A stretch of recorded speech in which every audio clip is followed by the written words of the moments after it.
اعوذ باللہ من الشیطان الرجیم بسم اللہ الرحمن الرحیم۔ عزیز طلباء، السلام علیکم ورحمۃ اللہ وبرکاتہ۔ امید ہے آپ سب خیریت سے ہوں گے۔ اللہ سب کو حفظ و امان میں رکھے۔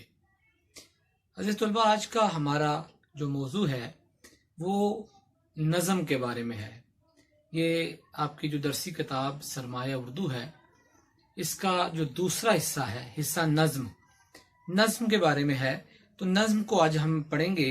پہلی ہماری جو درسی کتاب کی جو پہلی نظم ہے اس کا نام ہے حمد۔ تو آج حمد کو ہم پڑھیں گے۔ تو حمد کے بارے میں پڑھنے سے پہلے آپ کو بتانا چاہتا ہوں کہ آپ نے جو تشریح ہے وہ کیسے کرنی ہے۔ عزیز طلباء، یہ امتحانی نقطہ نگاہ میں جو حمد ہے، اس کا یا کسی بھی نظم کا جو شعر ہے، یہ 10 نمبر کا سوال ہوتا ہے۔ بہت آسان ہے، صرف سمجھنے کی بات ہے۔ آپ نے جو نظم یا کسی بھی جو آپ کا یہ حمد میں آ جائے، نعت میں آ جائے، کوئی بھی نظم آ جائے، تو اس کے 2 شعر آپ کے پیپر کے اندر ہوں گے۔ یعنی آپ کے پرچہ حل کرنے کے لیے 2 اشعار دیے ہوں گے۔ ان 2 اشعار میں سے آپ نے دونوں کی تشریح کرنی ہے۔ سب سے پہلے سوال کا نمبر دیجیے گا، اس کے بعد سوال نہ لکھیں، کوئی حرج نہیں۔ یہ نمبر آپ پیپر کا جو آپ کا کوسچن پیپر ہے اس کے اندر جو سوال کا نمبر ہے وہ دیجیے۔ اس کے بعد اس کا نظم کا عنوان لکھیے، اس کے بعد شاعر کا نام لکھیے، اور اس کے بعد آپ اس کی تشریح کیجیے۔ 2 اشعار ہوں گے، 4 نمبر کا ایک شعر اور 4 نمبر کا دوسرا شعر۔ 2 اشعار کی تشریح 8 نمبر کی ہوگی۔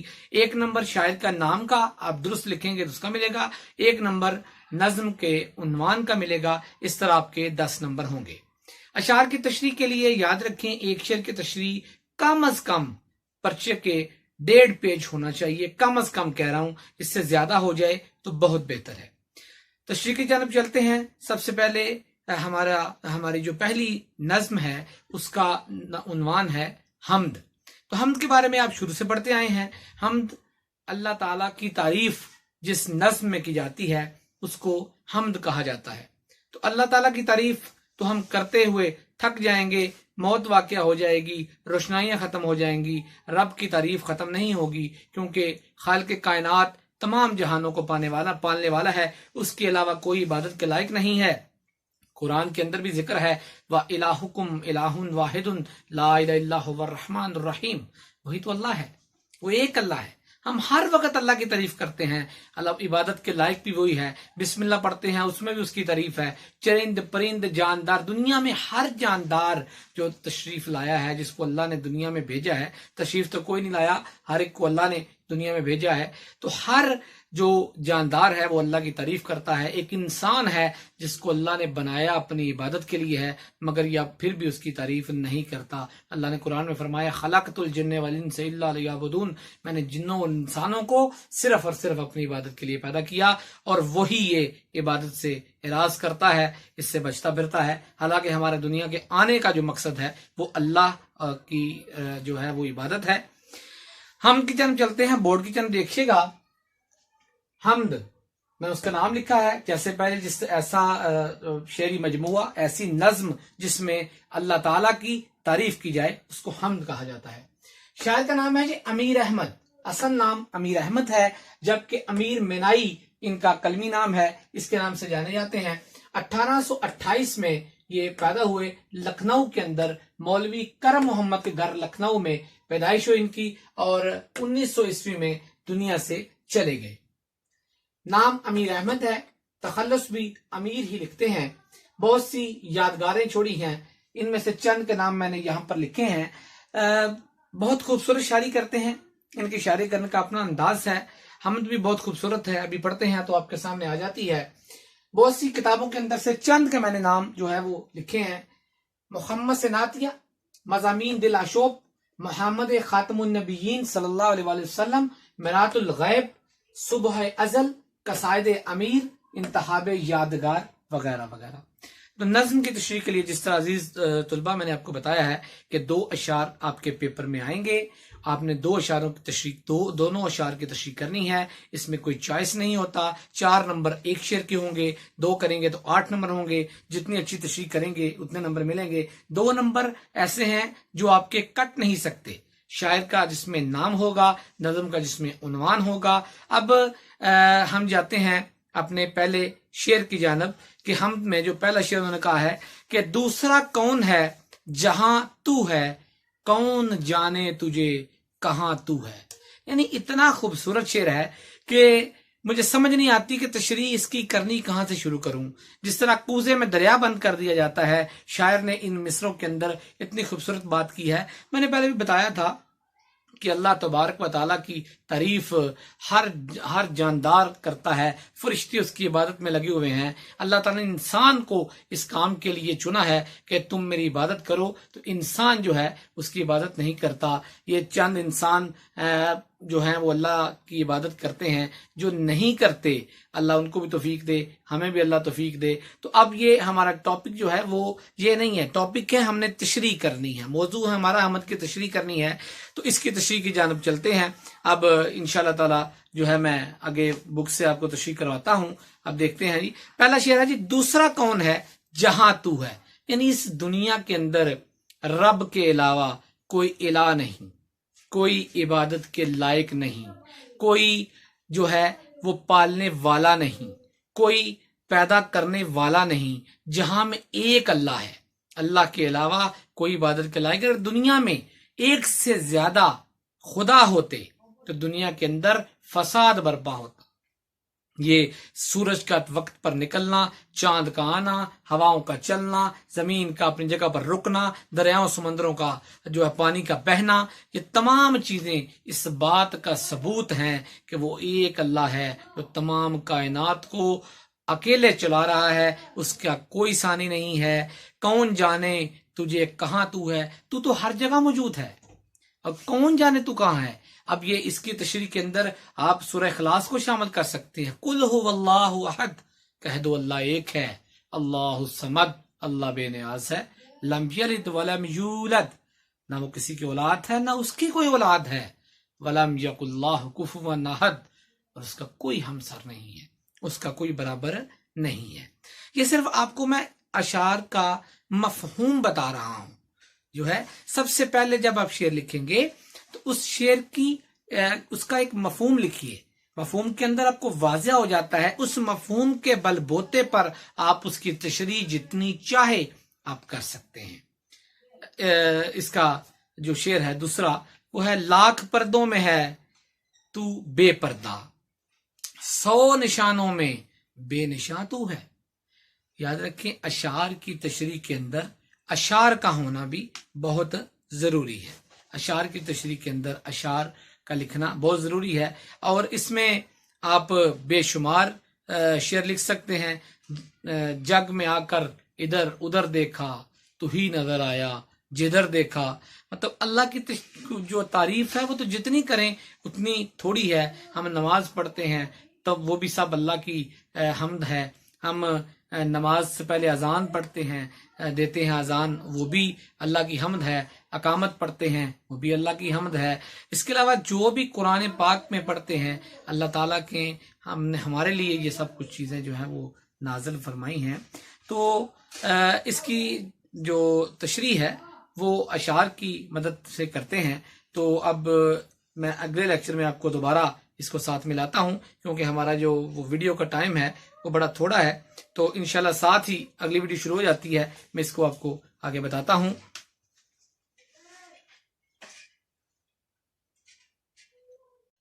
جی حضرت طلبہ دیکھیے گا، میں نے پہلا شعر آپ کے سامنے پڑھا تھا، اس کی تشریح جو ہے وہ آپ کو بیان کر رہا تھا میں کہ امیر منائی، جو پہلے تو آپ نے مفہوم لکھنا ہے جی، دوسرا کون ہے جہاں تو ہے، کون جانے تجھے کہاں تو ہے۔ تو اس میں جہاں سے مراد جس جگہ، جہاں سے مراد دنیا بھی ہوتا ہے، کہاں سے مراد کسی جگہ بھی، ٹھیک ہے، یہ استفہامیہ لفظ ہے۔ مفہوم میں آئے گا جی، جس طرح آپ کہتے ہیں کہ اے اللہ جس مقام پر تو ہے وہاں کوئی دوسرا نہیں ہے، یعنی تیری جگہ کوئی دوسرا نہیں لے سکتا، اور کسی کو بھی یہ معلوم نہیں کہ کہاں تو ہے۔ تشریح کی جانب چلتے ہیں کہ امیر مینائی اللہ کی بارگاہ میں یہ اپنی عقیدت کے پھول پیش کرتے ہیں، عرض کرتے ہیں کائنات میں جو مقام اور مرتبہ اللہ کو حاصل ہے وہ کسی اور کو نہیں۔ اللہ ہر لحاظ سے یکتا ہے، ذات کے حوالے سے بھی یکتا ہے، اور اس کی ذات بے مثل ہے۔ اس کی ذات کے میں نے اس سے پہلے بھی جو بھی لیکچر ہم پہلا شعر میں نے پڑھا تھا، میں نے سورہ اخلاص کا ذکر کیا تھا، اس میں اللہ کی صفات کا ذکر ہے۔ اب صفات میں دیکھیے اس جیسی صفات کسی میں بھی نہیں ہے۔ ان کی اللہ کی صفات لامحدود ہیں۔ آگ میں جلانے کی صفت اللہ نے رکھی ہے، جبکہ اللہ چاہتا ہے تو جلاتی ہے، جب نہیں چاہتا تو نہیں جلاتی۔ مثال آپ کے سامنے موجود ہے، حضرت ابراہیم علیہ السلام جو تھے ان کو آگ میں پھینکا گیا، وہ 40 دن جو آگ میں گزرے بہترین دن تھے۔ اسی دن پانی میں ڈبونے کی صفت، اسی طرح پانی میں ڈبونے کی صفت بھی اللہ نے رکھی ہے۔ اللہ ہر چیز جو ہے وہ اللہ کے علاوہ اللہ کی مخلوق ہے، چاہے وہ جاندار ہے چاہے بے جان ہے، اللہ ہر چیز پر قادر ہے۔ اللہ کے اختیارات کا اس میں ذکر ہے، قرآن میں بھی ذکر ہے کہ کوئی چیز اللہ کے مثل نہیں، اس کے برابر نہیں۔ سورہ شعراء میں ہے لیسا کمثلہ شیء، کہ اللہ کے مثل کوئی چیز نہیں ہے۔ اسی طرح میں نے پہلے بتایا کہ اگر کائنات میں خدائے واحد کے سوا کوئی اور خدا ہوتا تو اس کا نظام بگڑ کر رہ جاتا۔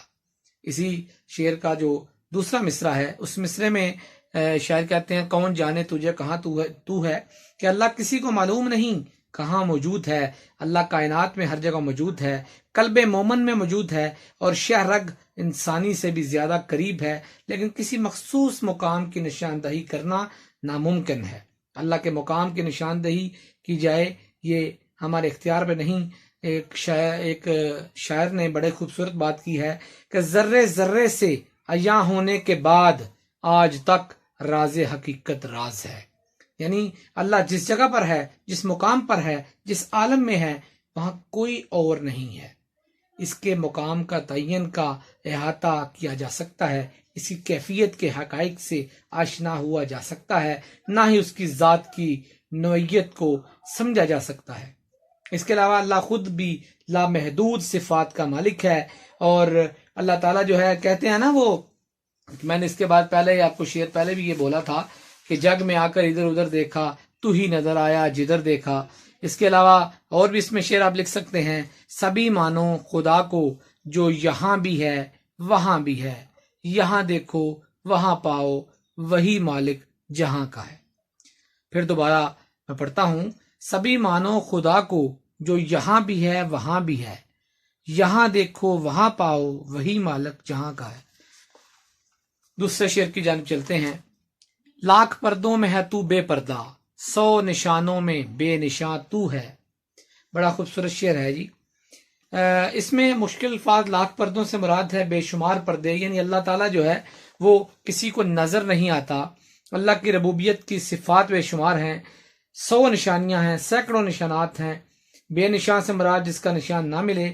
آپ کا مفہوم اس کا یوں سمجھ لیجئے کہ اللہ تعالیٰ تیری ذات لاکھ پردوں میں چھپی ہونے کے باوجود بھی سب کو نظر آتی ہے۔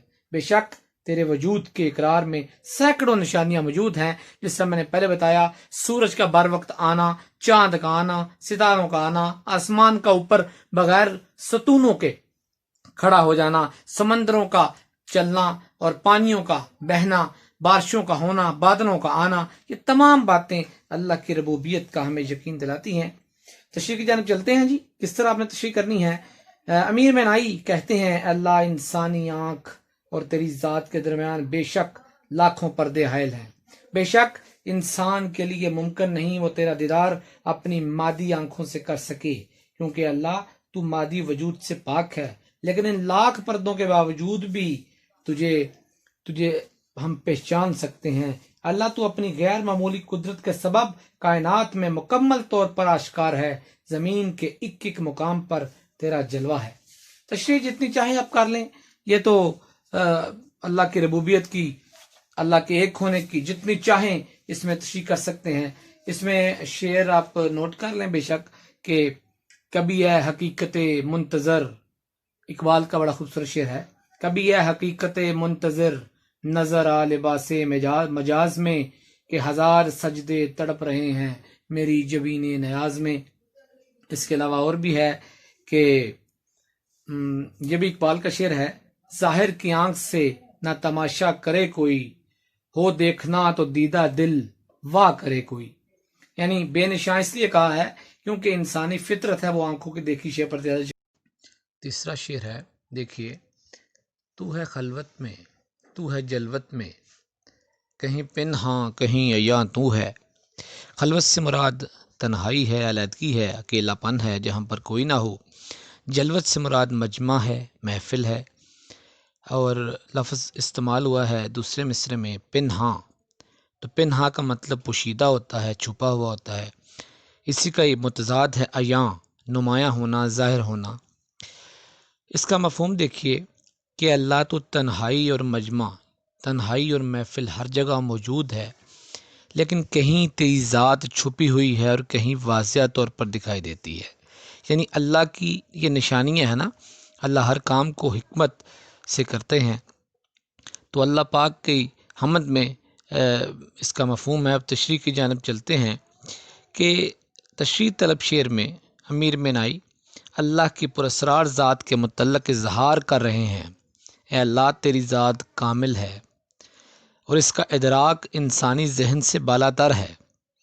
اے اللہ، تو ہر جگہ تو موجود ہے، تنہائی میں بھی موجود ہے، محفل میں موجود ہے. تیری ربوبیت کی نشانیاں موجود ہیں، خلوت میں، جلوت میں، گوشہ نشینی میں، مجمع میں.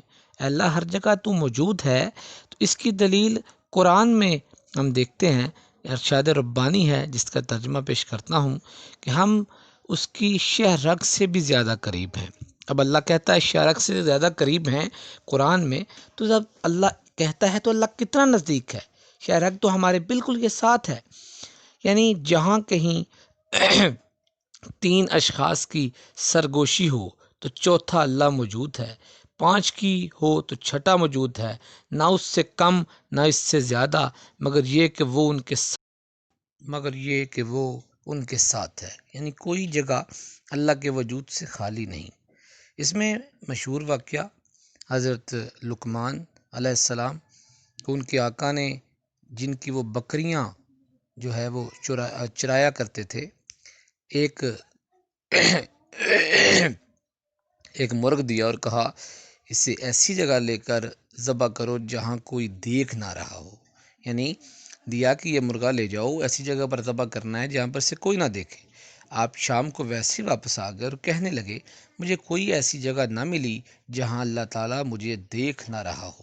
الغرض اللہ کی بصیرت لامحدود کائنات کے ایک ایک ذرے کو دیکھتی ہے. جیسے انسان اپنی ہتھیلی پر پڑی ہوئی اشیاء کو، اللہ تعالیٰ کی ذات تو عرش اعظم پر جلوہ فرما ہے، لہذا اس کی صفات دنیا کے ہر شے میں جلوہ فرما ہے. اس میں مجھے ایک شعر جو ہے وہ نظر سے گزرا تھا، آپ کو لکھوانا چاہتا ہوں، مائنڈ میں ابھی آ گیا کہ منظر کی حد سے لے کر پس منظر تک دیکھ لیا، منظر کی حد سے لے کر پس منظر تک دیکھ لیا، ہر محور کا مرکز تو ہے، حد نظر تک دیکھ لیا. ہر محور کا مرکز تو ہے، حد نظر تک دیکھ لیا. تو اللہ تعالیٰ کی ذات ہر جگہ موجود ہے. اس لیے وہ بات پوشیدہ اللہ کی ذات کا تک کوئی نہیں پہنچ سکتا، نہ اسے مادی حالت میں دیکھ سکتا ہے، اس لیے وہ پوشیدہ ذات ہے. مگر کائنات میں اللہ عز و جل کی صفات کے اعتبار سے ہم پہچان سکتے ہیں. معرفت اور صفات کے لحاظ سے وہ ذات الہی عیاں ہے. ذات و صفات کے مسئلے کو دیگر مثالوں سے سمجھا جا سکتا ہے. مثال کے طور پر پھول کی مثال لے لیجئے کہ پھولوں کی ٹوکری اگر کمرے میں پڑی ہو تو پھولوں کے وجود ٹوکری تک محدود ہوگا، لیکن یہی پھول باعتبار صفت پورے کمرے میں ہوں گے، کیونکہ پورے کمرے میں ان کی خوشبو پھیلی ہوگی جو پھولوں کی وجود پر دلالت کرتی ہے، دلیل دیتی ہے. تو سورج کی مثال بھی بالکل ایسے ہے، وجود ایک جگہ محدود ہے مگر صفت نوری، یعنی اس کی روشنی جو سورج کی ہے وہ پوری کائنات میں ہے. اسی لحاظ سے ہم خدا کی صفات سے بھی اس کا فہم و ادراک کر سکتے ہیں. پھولوں کے حسن و جمال اور خوشبو میں خدا کی ذات رچی بسی ہے. میں نے آپ کو پہلے بھی شعر یہ بولا تھا کہ جگ میں آ کر ادھر ادھر دیکھا تو ہی نظر آیا جدھر دیکھا، یہ جگ سے مراد دنیا ہے۔ ہر ذرہ ہے اس بات کا شاہد کہ خدا ہے، حیران ہے مگر عقل کہ کیسا ہے، کہاں ہے۔ تو اللہ ہر جگہ موجود ہے، اللہ کی ذات، اللہ کی صفات ہر جگہ موجود ہے۔ اگلا شعر دیکھتے ہیں، چوتھا شعر بیٹا دیکھیے کہ نہیں تیرے سوا یہاں کوئی، میزباں تو ہے، مہمان تو ہے۔ یہاں میزبان سے مراد صاحب خانہ ہے، مہمان سے مراد گھرانے والا، ایسا شخص جس کو دعوت پر بلایا گیا ہو، مدعو کیا گیا ہو۔ مفہوم کے طور پر بات اس طرح کر سکتے ہیں، اے اللہ کائنات میں تیرے سوا کچھ نہیں ہے، تم میزباں بھی ہے اور مہمان بھی ہے، یعنی ہر چیز جو ہے تو ہی دینے والا ہے۔ یہاں پر سوا سے مراد علاوہ ہے، یہاں سے مراد یہاں پر دنیا ہے، میزبان سے مراد یہاں پر پالنے والا، خدمت کرنے والا ہے، اور مہمان جس کی خدمت کی جائے۔ اگر اس کا بنیادی فلسفہ ہم دیکھیں تو اے خالق کائنات، جب اس دنیا کے بارے میں غور کرتا ہوں تو مجھے تیری ذات کے علاوہ کوئی اور نظر نہیں آتا۔ اس کائنات میں انسانوں کی میزبانی یعنی انہیں پالنے کا فریضہ بھی وہ خود ہی ادا کرتا ہے، یعنی اوقات مہمان بن کر اپنے بندوں کا امتحان بھی لیتا ہے۔ یہ مجھے ایک شعر یاد آ گیا کہ مقام شکر ہے صوفی کہ خدا کے ہاتھ ہے روزی، مقام شکر ہے صوفی کہ خدا کے ہاتھ ہے روزی، اگر یہ حق بھی انسان کو دیا ہوتا تو کیا ہوتا۔ یعنی اتنا اللہ پاک نے اپنے پاس یہ نظام رکھا ہے، نہیں تو انسان تو کسی کو کچھ نہ دیتا۔ تشریح کی جانب چلتے ہیں۔ امیر منائی اپنے خوبصورت شعر کی تشریح اس طرح، شعر کو پڑھتے ہیں، اس کی تشریح اس طرح کرتے ہیں، شاعر اللہ کی قدرت کاملہ کا تذکرہ کرتے ہوئے عرض کرتے ہیں، اے اللہ جس جگہ تیری ذات ہے وہاں صرف تو ہوتا ہے اور تیرے علاوہ کوئی نہیں ہو سکتا، یہ بات تیری عظمت کی دلیل ہے، تو ہر جگہ موجود ہے، آسمانوں پر بھی تو ہے، زمینوں پر بھی تیری بادشاہی ہے، کائنات کی ہر چیز کو فنا ہے، تجھے صرف بقا حاصل ہے، کائنات میں جس طرف بھی نظر اٹھاؤ ہمیں اللہ کی نشانیاں اور قدرت دکھائی دے گی، چار سو قدرت الہی کے مناظر بکھرے نظر آتے ہیں، اللہ کی ذات ہر کہیں ہر جگہ موجود ہے۔ اس کے بارے میں بھی ایک شعر دیکھتے ہیں جی شعر ہے جی، کوئی تو ہے جو نظام ہستی چلا رہا ہے، وہی خدا ہے، دکھائی بھی جو نہ دے نظر بھی جو آ رہا ہے، وہی خدا ہے۔ تو اللہ کی صفات بے شمار ہیں۔ اگلا شعر دیکھیے، نہیں تیرے سوا یہاں کوئی، نہیں تیرے سوا یہاں کوئی، میزباں تو ہے، مہمان تو یہ تو ہو گیا ہے۔ اگلا شعر پانچواں، رنگ تیرا چمن میں بو تیری، خوب دیکھا تو باغباں تو ہے۔ یہاں پر رنگ سے مراد انداز ہے۔ عزیز طلباء، چمن یہاں پر استعارہ مراد ہوا ہے، استعارہ دنیا، یعنی یہاں سے دنیا جو ہے بطور استعارہ شاعر نے یہاں پر لکھا ہے۔ بو سے مراد مہک ہے، اور خوب دیکھا سے مراد یہاں پر ہے غور و فکر کرنا، غور سے دیکھنا۔ باغباں سے مراد نگرانی کرنے والا، نگہبانی کرنے والا، حفاظت کرنے والا۔ اس کا بنیادی فلسفہ دیکھتے ہیں، مفہوم جس کو بولتے ہیں، اے خالق کائنات، اس دنیا میں ہر چیز کے اندر تیرا ہی انداز نظر آتا ہے، تیری مہک نظر آتی ہے۔ غور کرنے پر مجھے معلوم ہوا کہ اس دنیا کی نگرانی اور نگہبانی کرنے والا تو ہی ہے۔